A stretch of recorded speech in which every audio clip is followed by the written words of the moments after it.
Hi, and welcome to Tim's Old School Perspectives. This is Tim, and we'll be doing our second part of And hi, racism I'm then and Barbara, now. his wife.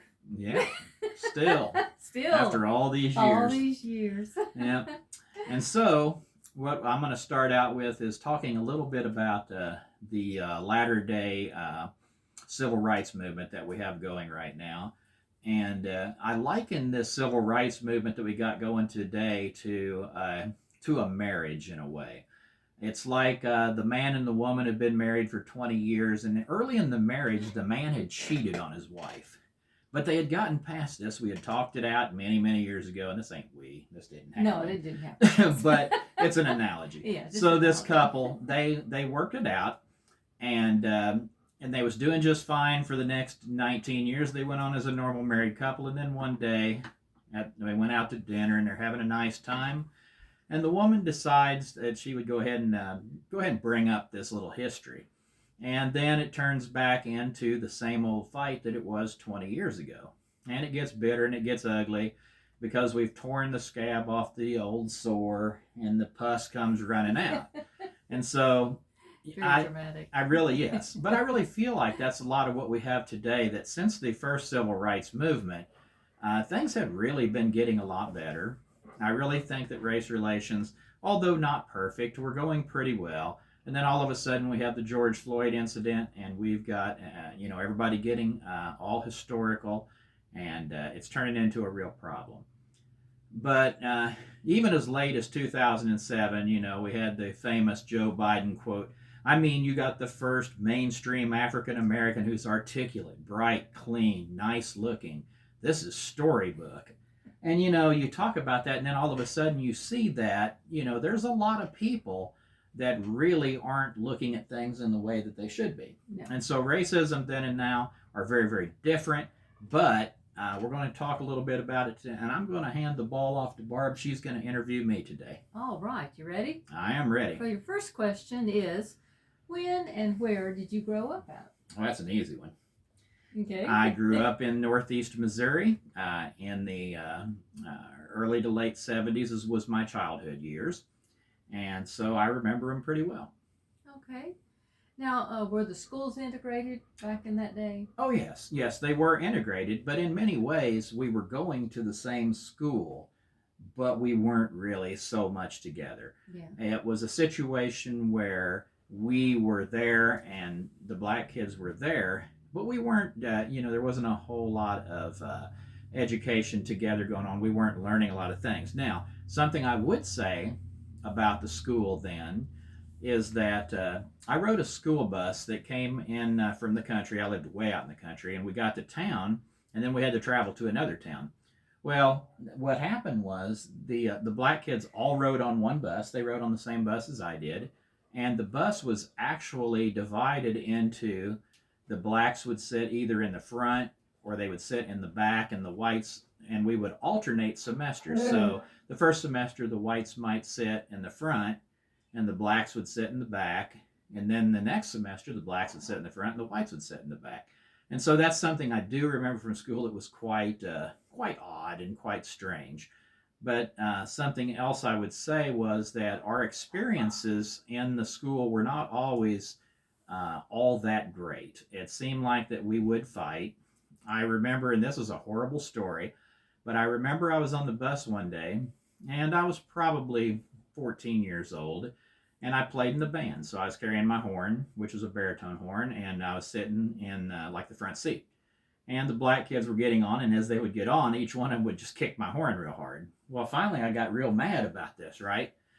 And I have to confess that I used the forbidden word, and I said, the next one of you N-words that kick my horn, we're going to have some real problems. Well, sure enough, the next person to get on the bus kicks my horn, and the next thing I know, I'm rolling around out in the schoolyard with a young black man, and we had a fight, and nobody broke this fight up, so we fought and we fought and we fought, and it was a nice evenly matched fight, so I don't even remember, it seemed like it went on, and finally we quit fighting because we got too tired to fight anymore and got back on the bus. But, things happened. It wasn't always a good thing. And so that's some of my memories of school and race. Okay. Well, that's very interesting. I didn't know that about you. Such a Yeah. fighter you were. Well, and it's horrible. And I'd like to say that, if that triggered anyone, well, I think a lot of white people out there that, they're wagging their fingers at somebody, oh, you used the N word, Let me tell you something. In the 1970s, there was a lot of people using the N word. Yeah, and it wasn't really thought of. It wasn't in the even way thought that of it's so thought of. derogatory as it's, Right. today it's thought as being the very worst thing you could ever say. And back then, And because we didn't know any better, no, and you white know. kids were called names too, but we won't get into that today. Okay, now what was your housing situation like? I mean, what was their housing and your housing? What was the difference in the white and the Well, the black biggest thing housing? about it was this that the black neighborhood and the white neighborhood was basically not together. They were actually separated. And generally, the white folks did live in nicer houses. It just is how it was. Mm-hmm. And unfortunately, there was one area of town where all the black people lived, and they used the N word to describe that. They called it the N word town. Mm-hmm. And, so, it was ugly. I think, the times back in the 70s in that area out in the country, you just had a situation where you had a very, very unhealthy way of dealing with Dealing with things. things, yeah. Yes. Yeah. Okay, and then what types of jobs were available during that time, and was there different jobs for the white community as pertaining to the black communities? Were their jobs different, or were they basically the same? Or Well, in the town I lived in, job opportunities weren't very good for anybody. It didn't okay, matter what color you was. And I grew up during the Carter era, and so you had very high unemployment. But there was crappy jobs to be had, and the blacks in town could work. We had a bag factory in town, mm-hmm. and so they held some jobs in town. But I think a lot of black people may have drove to the bigger town that was maybe 25 miles away because opportunities there were probably better. Right. Yeah. Now, what about the safety issues? Were whites as safe to go out at, say, at dark as blacks, or were the white people afraid of the blacks? What were the safety issues during that time? Okay. Well, I would say this that I don't think there was anywhere that a black person could go where they would actually really be unsafe. And it wasn't like that. It wasn't it wasn't a dangerous thing, I don't think. Now, I would have to say that there was some areas if you went into the bigger towns, that you might, if you were white, you might be wise to stay out of certain areas. It Right, might be not too right, safe if you were white. right, But I think for the most part, blacks could go wherever they wanted to go, and right. they could be pretty safe. That's true. Okay, now what about the churches? Were they integrated? Not so much. Most of the churches in our area, and I did go to church. We went to several churches when I was a kid. Mom was always looking for a better church, and so we would go to different churches, and most of them were all white churches. Okay. And I know there also was black churches. The AME churches were all black, and so there was black churches, there was white churches, but generally they didn't mingle too much. Now, had a black family came into most of the churches I went to, I don't think there would have been an issue in the 70s. Okay, Yeah. okay. All right, then what did most whites think about the minorities Well, in that day? it gets kind of ugly here. What did most whites think? I think that most whites just looked at black people as being less than, to be honest about it. I mean, I don't want to mince any words here. That's just how it was. That in many instances, if you was talking about job opportunities, yeah, they could do cruddy jobs, but if you're talking about going and getting a well-paying job that as a supervisor somewhere or something like that, it would be difficult. Right. Most people looked at blacks as they kind of felt better than blacks, to be Mhm. honest with you. So Yeah. that's about what that is. Okay. Now, were there any kind of issues with, let's say, any kind of plans or anything that caused issues with the black people during that time? I can honestly say that the KKK, as far as I know, was not an issue in Okay. in the northern part of the state at that time. But I wasn't privy to all the things that the Grand Wizard was up to. So who knows? There could have been. I didn't know about it. I never Mhm. heard of any instances like that. Okay. Now I need to backpedal just a little bit here.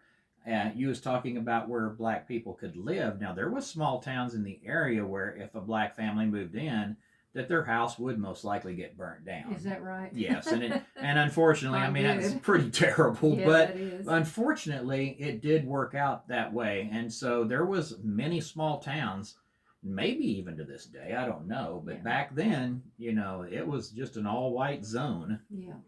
Okay, now I know that you were in the army. You retired from the army. You were in there for 21 years. Now, what do you think about your experience in the military? Did it teach you anything about about your relations with black people? And I wouldn't say just blacks per se, but you were around all nationalities being in the military because we were in Korea, we were in Germany, and there were other countries that were at these places too. So I know that we're mainly talking about racial issues with blacks, but I know we've come in contact with plenty of people there. Sure. Yeah. The Army really had a huge impact on how I felt towards minorities. Now, before I got in the Army, there really was only black and white.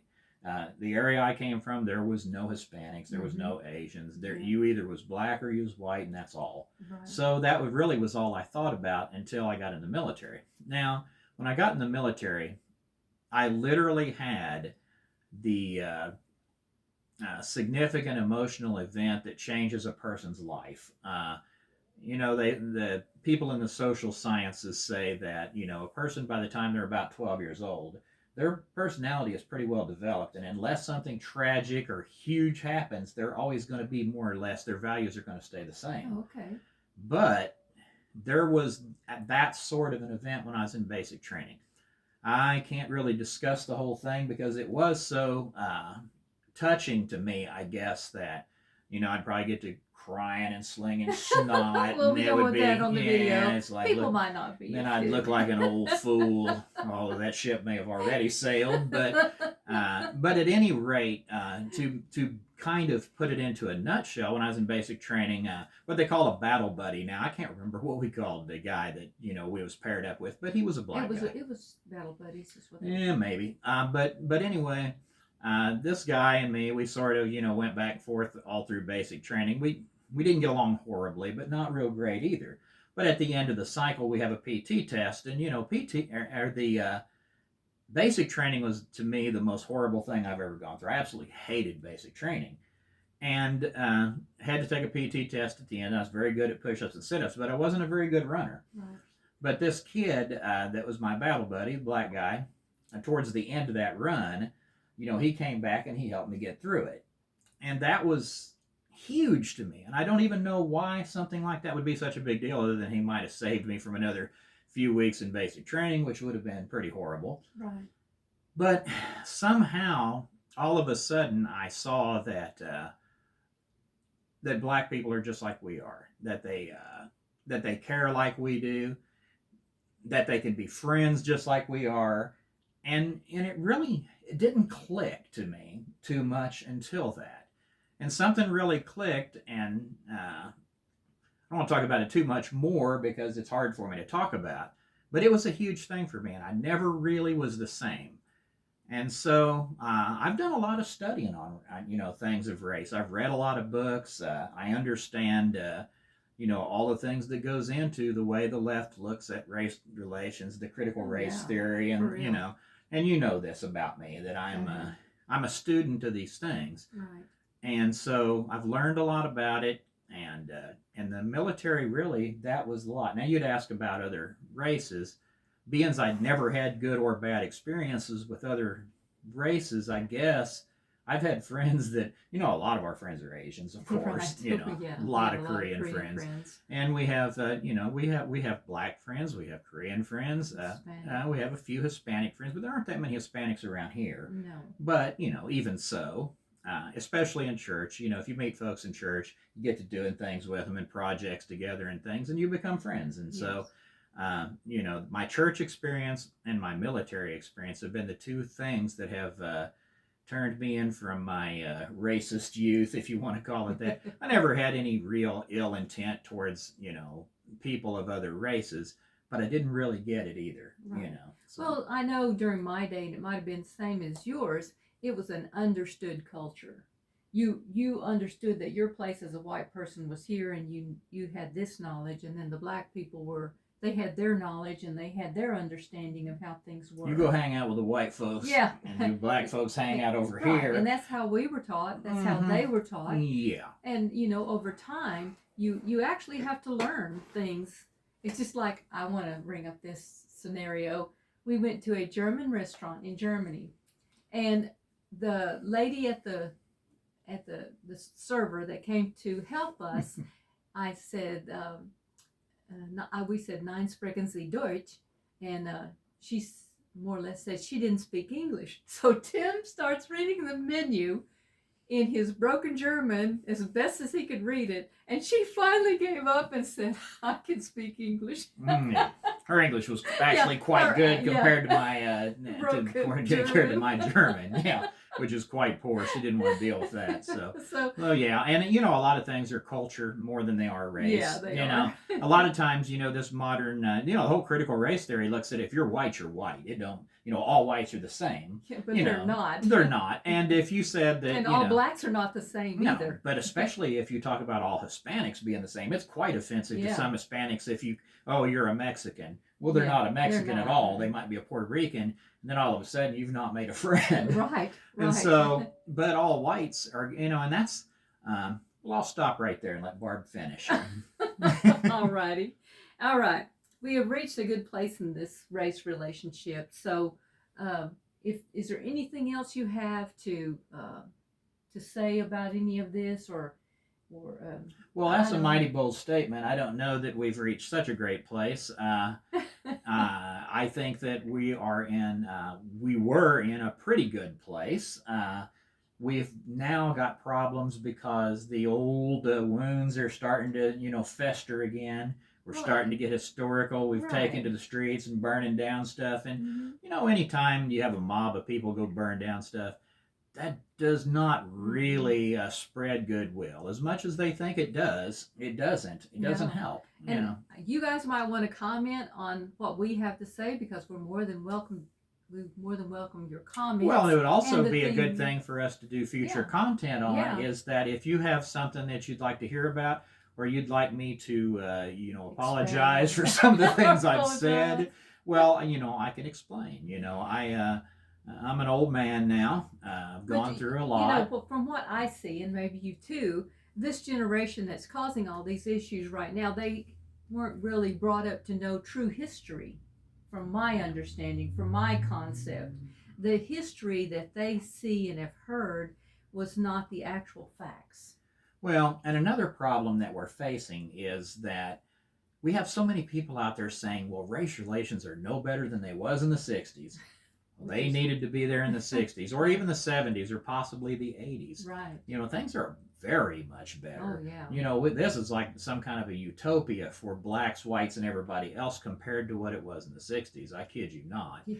And you can talk to any black person my age, and they can probably tell you that if they want to be real honest about it, it's a whole lot better to be black in America today than it was in 1970. Right. That's for sure. And because there really is no white privilege. I don't care what they say, and there's no black privilege really. I mean, blacks were given opportunities that whites were not afforded, but the thing is, they had a lot taken away from them in the very beginning too.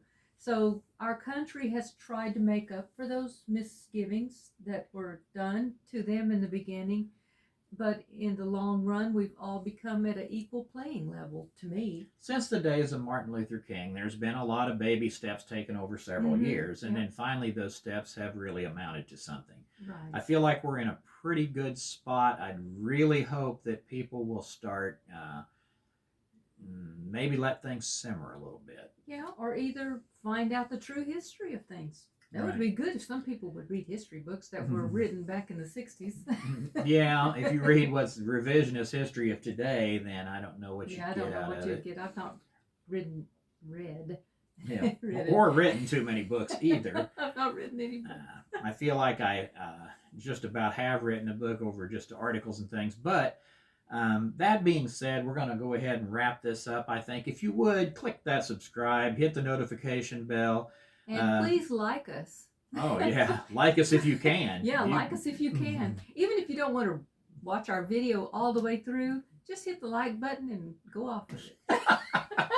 All right. Well, it's too late to say that. We're 20 minutes in. I'm sorry. Okay. Yeah. But at any rate, this is Tim and Barbara, and that's the interview. And I hope you have a great day, and I'll talk to you later. All right. God bless you guys.